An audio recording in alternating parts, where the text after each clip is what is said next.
Hey everyone, and welcome to the first update on my new reef tank build. Before I even started building the aquascape, I actually began cycling the tank. I added a small amount of dry rock and some ceramic media into the sump and tossed in a small piece of rotten fish to kickstart the ammonia cycle. I knew the aquascape would take me time to build, so I wanted the biological cycle to start running in parallel and not lose any time.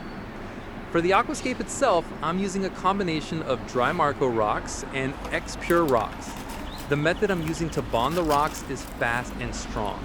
It uses the rock dust I collected while shaping the pieces. I press that dust between the rocks I want to join, and then apply thin cyanoacrylate super glue on top. The glue reacts with the dust, it smokes a little, and melts the pieces together like a chemical weld.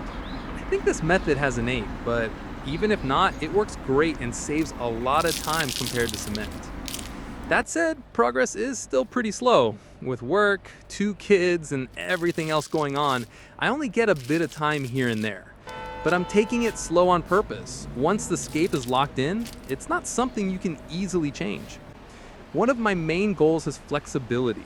I'm not building one massive structure. Instead, I'm creating multiple smaller rock formations. That way, if I ever need to move or adjust something later on, I can do it without tearing everything apart.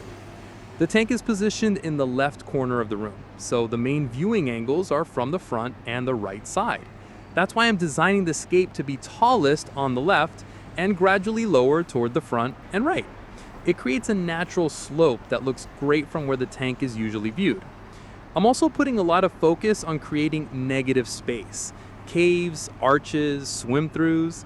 It's not just for aesthetics. These gaps give fish places to hide, reduce aggression, and help corals grow without shading each other too quickly. So that's where things stand right now. The cycle is running, the scape is slowly taking shape, and I'm building with long-term flexibility and flow in mind. If you've tried this glue and dust method or built a scape with a modular design, I'd love to hear your thoughts. Drop a comment below. I think this glue and dust method actually has a name, but I'm not sure what it is. So if you know, let me know in the comments. In the next update, I'll go over all the gear I'm using for the tank. So if you're into equipment setups, stay tuned for that.